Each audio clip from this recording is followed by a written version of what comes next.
Welcome to Truth2Power4U. I'm your host, Brian Kasher. Truth2Power4U is a mini-series produced for people like you and me, people who want to make positive change. While the corporate media is out there generating profits covering the daily distraction, Truth2Power4U is about organizing for action. Our goal is to help you foster change through featuring interviews with successful organizers, musicians, and artists for change. This episode's featured organizer is Gerry Taylor. Gerry is a businessman, an author, a musician, an activist, and yes, an organizer. Gerry's book titled You Can't Get There From Here chronicles his experience running for Congress in a highly gerrymandered congressional district. We'll look into that, as well as Gerry's experience confronting the President of the United States face-to-face, and more. This episode's Art for Change segment covers a guerrilla theater action staged right at the Duke Energy headquarters, where organizers conducted a mock shareholders meeting. All right. Questions were asked and answered as the public and press looked on. And, these questions weren't exactly the type of questions being asked inside at the shareholders meeting taking place. You too can help expand the Truth2Power4U network by sharing this program with your friends and by liking the Truth2Power4U Facebook page. If you do, you'll get updates on different things happening as we're producing the mini-series, as well as when new episodes are published. All right. Gerry Taylor illustrates well that one person can make a difference through advocacy and creativity. Here's Gerry. Hi, Gerry. Hi, Brian. Could you share a little bit about what was the first spark that got you interested in making a difference or trying to make change in the community? I lived in a place where a company was trying to run a power line through a place they had no business running that power line through, and we got together and we actually defeated that. What we found out doing that is that we could, if we kept pressure on, we could get somebody to change how they're going to do something. And I think that back then is when I really got started as an environmental activist. It started off with environmental stuff, then it was war. You talk a little bit about the power of one. Can you share a little bit with us about the power of one? One day I opened my email up on a Monday morning and I found out that Bush was coming to town to speak on Thursday. And the email came from the Charlotte World Affairs Council. Back then, Bush's administration had prohibited anybody from getting in a meeting with him. It was surround the wagons, right? Yeah, make sure that nobody got in that might dissent, might offer some kind of a criticism of him. And so I thought, well, they're not going to let me in. People know who I am. I speak out, I march, I write, I do all these things. And but as Thursday came around, I had to go through kind of a process, and I went through the process of calling in, getting on a reservation list, and going to get a ticket, then going into the facility. And I kept passing these screens and thinking, I can't believe I'm in this place. I stood up and talked for 3 or 4 minutes to Bush. And I stood there thinking, I'm tongue-tied here. I'm probably not making any sense to anybody. I can imagine your stomach being in knots and butterflies. Yeah, the most powerful man in the world is sitting down there below you, 150 feet away.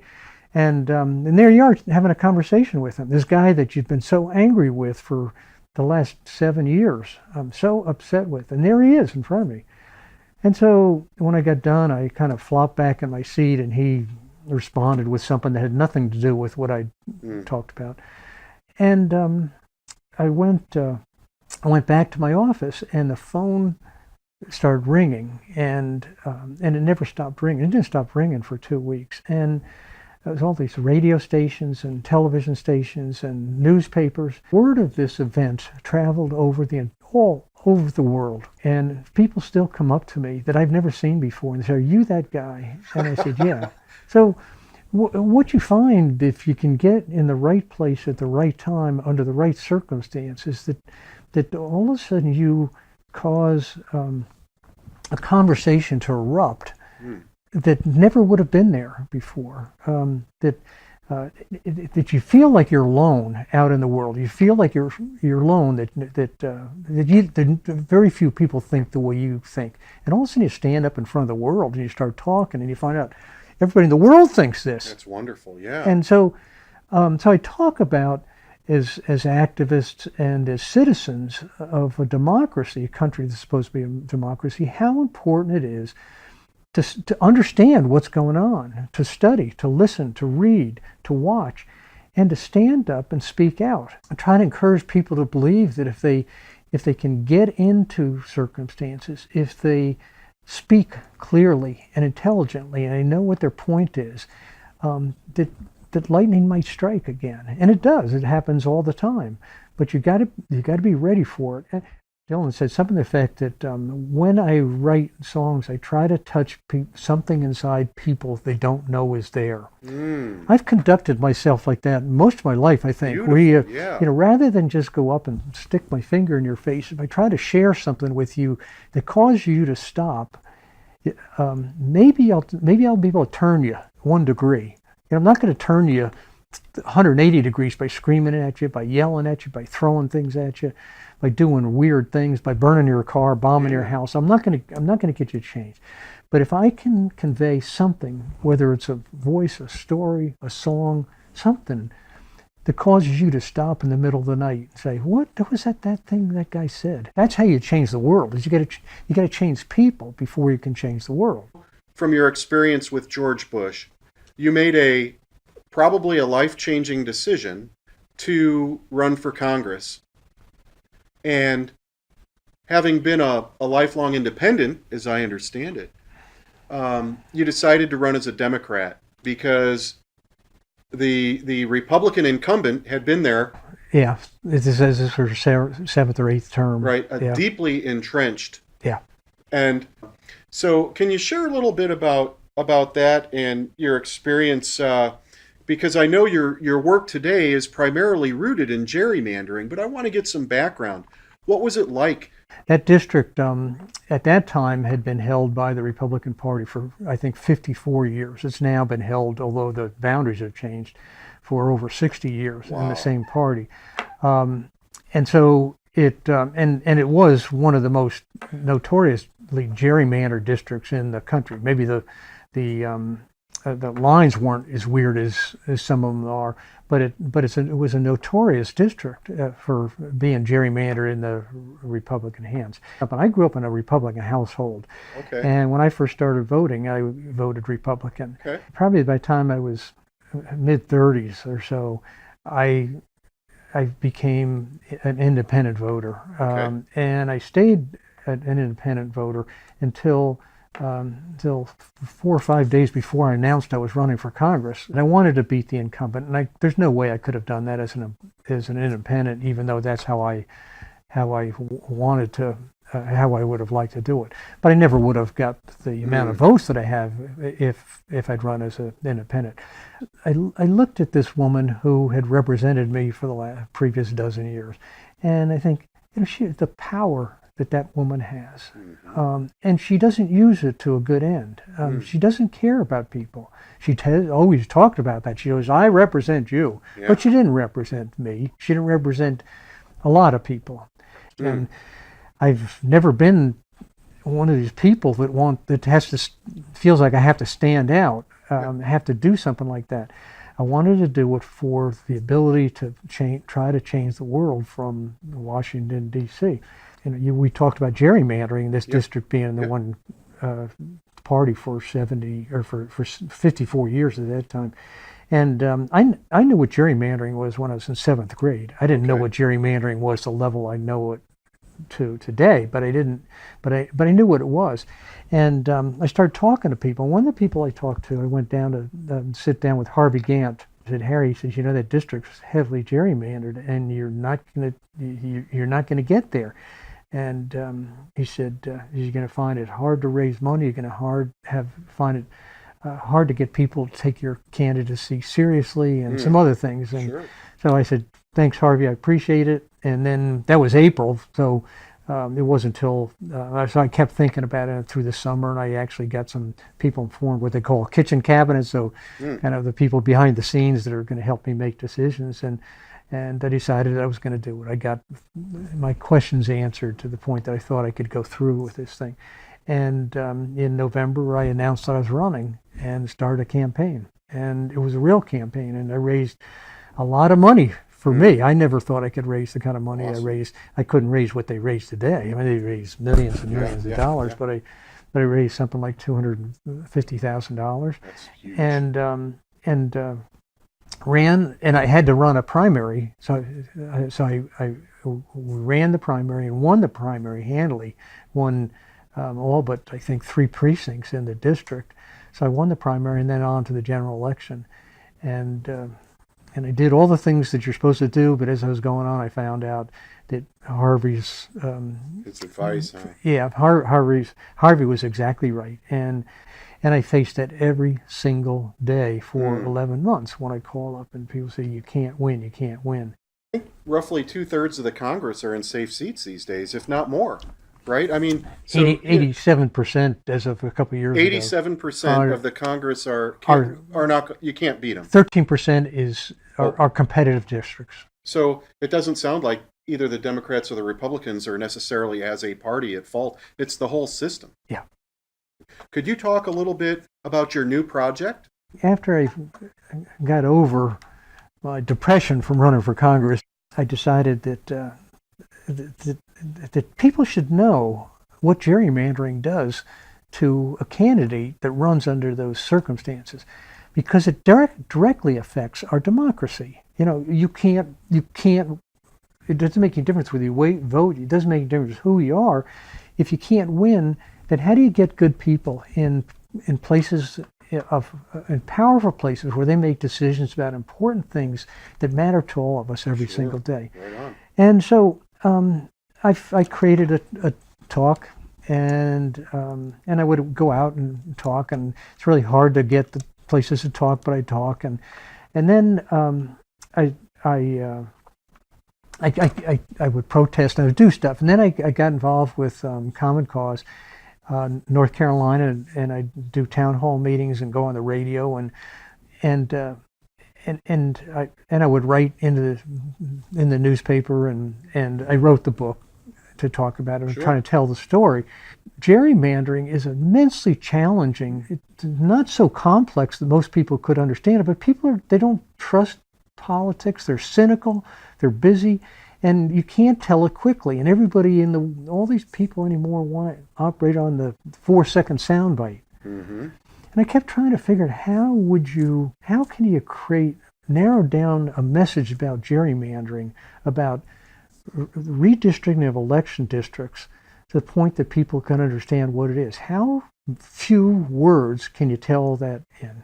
For some reason, I was thinking about, I came on Kilroy from World War II fame. I remember Kilroy was here. Sure. Yeah, and Kilroy was this strange character that popped up. He was easy to draw, and the war was on, and people were feeling bad, and Kilroy just kind of showed up, and he was easy to draw and funny and clever, and Kilroy started to appear all over the world. That's right. On tanks and airplanes and on billboards, and he was just something funny. He never had any meaning to him. And I said, well, what if you created a character that you call Gerry Mander, and Gerry Mander became like Kilroy, and he was easy to draw, and you started drawing him all over the place, but he had a message to him, and the message would be the Gerry Mander rigs elections. So I created this character here. Okay. And this is Gerry Mander. Straightforward message. You can draw him upside down in about 60 seconds or so. Trying to figure out how to launch a campaign to get people to draw Gerry Mander, just so he becomes an icon that symbolizes the rigging of elections by the government, or actually by the political parties. But the rigging, he symbolizes the rigging of elections, so we can't get good people into office. I was listening to a book biography, Jim Henson, who was the creator of the Muppets. What I learned was that puppets can say things that people can't say, and people will listen to them. Okay. The puppets can have incredible credibility. What we're going to do is we're going to film at first blush, we're going to do 15, 20-second spots and push them out on social media. Great. And in every one of those, what happens is there's a young girl rather than two puppets, an 11-year-old girl and a character called Gerry Mander. Oh, okay. And and what happens is there's a conversation between them, and at the end of the thing, halfway through the thing or so, a voiceover comes in and says, based on the circumstances that are, you want fair, clean elections, flush Gerry Mander. And the girl reaches up and pulls a chain, and you hear her toilet flush, and Gerry Mander goes flying out of the scene. Wow. Hey, Gerry Mander, that's quite a crowd. Who are all these people? They're political candidates. Why are they here? I'm helping them choose their voters. But the voters are supposed to choose them. About 200 years ago, I created a clever system of dividing up voters so I can guarantee these people will win. That's not right. This is about power, not what's right. Want fair, unrigged elections? Flush Gerry Mander.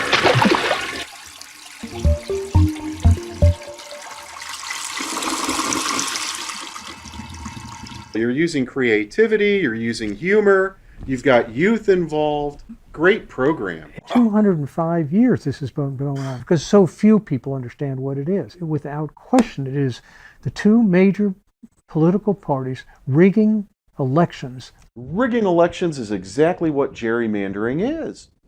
It's the systematic and intentional method politicians use to decide who their voters are, ensuring the party in power keeps that power whether the majority of the people want it that way or not. Harry's a great example of how one person can make positive waves heard the world over. Being in the right place at the right time with the right information makes the power of one a real contender. I had the good fortune to testify to a joint commission on redistricting congressional districts with Harry, and have posted that testimony on the Facebook page if you'd like to read up and do a little research on that gerrymandering thing. Awful. It's at the center of our democracy. All right.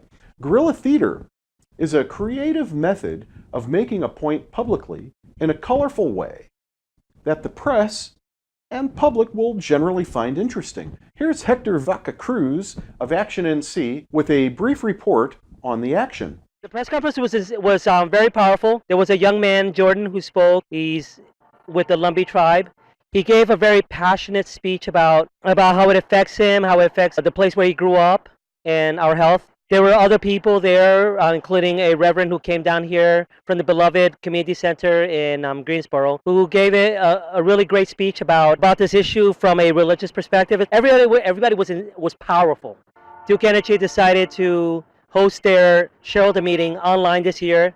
Because in prior years, when people were allowed to attend, there were questions from the community. A lot of people brought up issues that Lynn Good and other officials from Duke Energy were not able to answer. So they decided to host their shareholder meeting online. The street theater was a way to respond to that and a way for the community to still have their questions answered. The only way we're going to make a difference is if we raise our voices, have them heard, and get together with other members of our community, because the truth of this, we're stronger together. Stronger together, folks. The organizing sessions for this action were fun, interesting, collaborative, and everyone who wanted to engage had a part to play. No one person took control, but more the script and format of the action developed using a free-form approach, channeling the creative energies of the group. If you would like to attract some press to an issue, guerrilla theater is a great tactic. Let's watch and think how you too might use this tactic on your own issue. Welcome to our annual meeting where questions are posed, answers are nonsense, and no one learns a thing.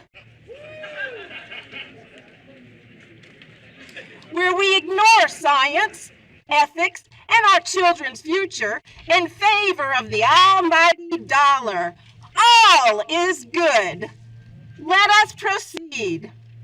Please raise your hand and our friendly security personnel will hustle you out or may allow you a moment at the mic. I have a question for you today. Why are you building more than a dozen new unnecessary fracked gas plants across the Carolinas when methane is in such dangerous climate pollutant? Because building expensive new plants is the fastest way to make more money for shareholders and for me.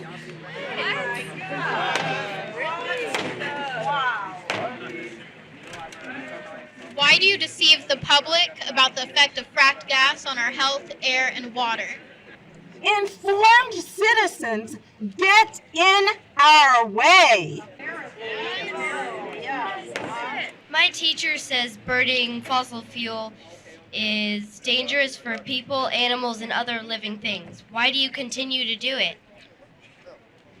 We consider customer health and safety only when necessary to avoid or settle lawsuits. What really matters are profits. Why would you jeopardize the health of communities next to coal ash pits and subject your shareholders to ongoing lawsuits and penalties instead of properly cleaning up your coal ash mess and providing people with clean water? We consider health and safety only when necessary to avoid or settle lawsuits. What really matters are profits. Why has Duke actively lobbied against rooftop solar when North Carolina has such potential for wind and solar? Duke must squash energy sources that give control to customers. Building big plants and monopolizing electricity production keep us in business. Yeah, we see that. Don't you care that rising seas will ruin North Carolina's beaches and flood people's homes? Pumping water out of all those homes and businesses will take lots of electricity. More profits for us. We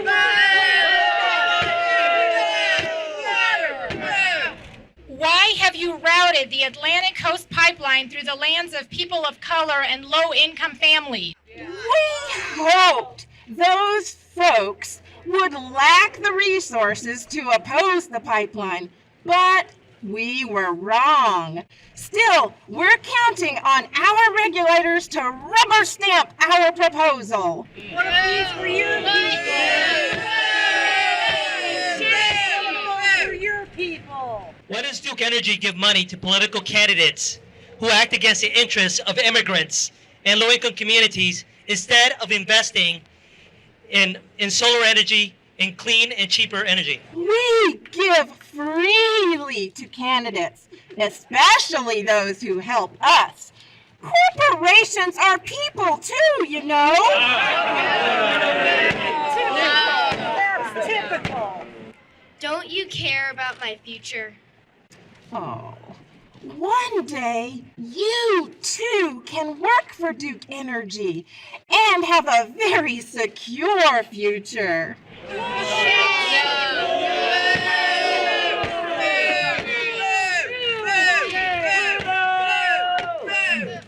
Why do you want to invest in a $5 billion pipeline instead of renewables when the world and your own descendants desperately need you to?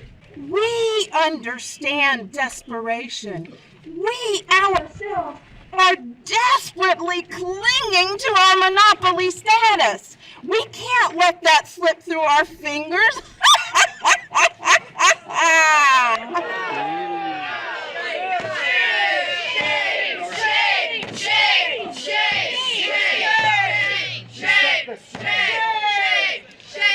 For years, I have had to listen to your annoying requests about clean air, clean water, and a livable planet for your kids. You're whining about asthma and toxic coal ash. You're griping about solar and wind. Don't you people get it? We don't care about any of that. We have the perfect setup for raking in money. Monopoly status, no competition, some of our own folks as regulators, and some great officials in Raleigh who side with us because we help pay their campaign expenses.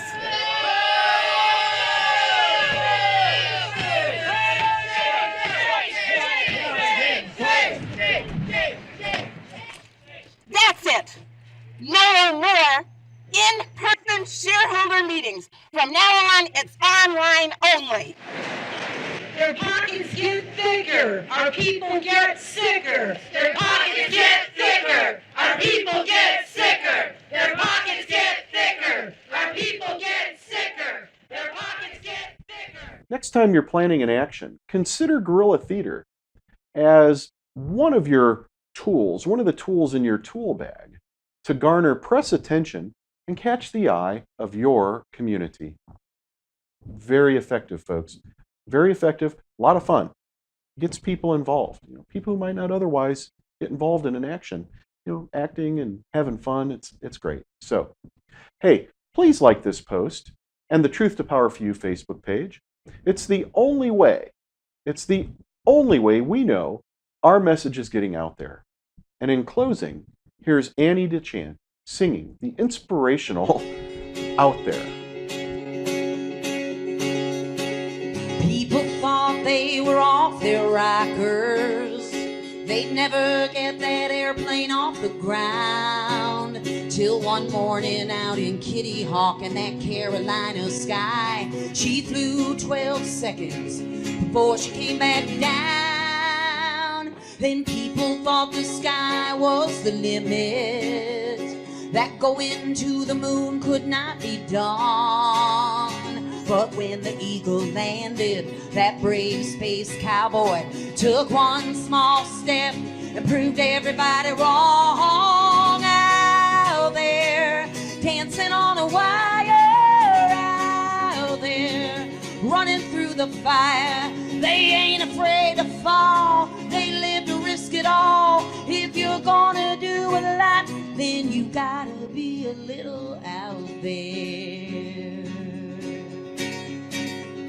A seamstress from Montgomery, Alabama, stayed seated on a bus and took a stand. That brazen little move caused a revolution. She broke every boundary when she wouldn't budge an inch. So if you think that you won't make a difference, that what you're trying to prove is too bizarre, remember it's the dreamers, the do-or-die believers that march right into history just being who they are. Out there, dancing on a wire, out there, running through the fire. They ain't afraid to fall, they live to risk it all. If you're gonna do a lot, then you gotta be a little out there.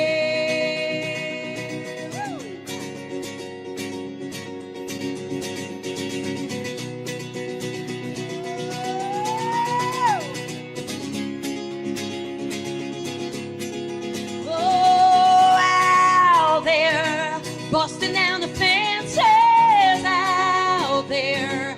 Damn the consequences. Let's live to risk it all. And don't be afraid to fall. If we're gonna do a lot, then we gotta be a little out there.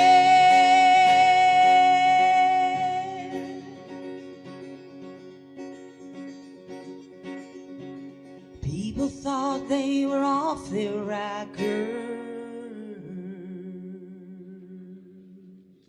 Nice. Woo. Thank you.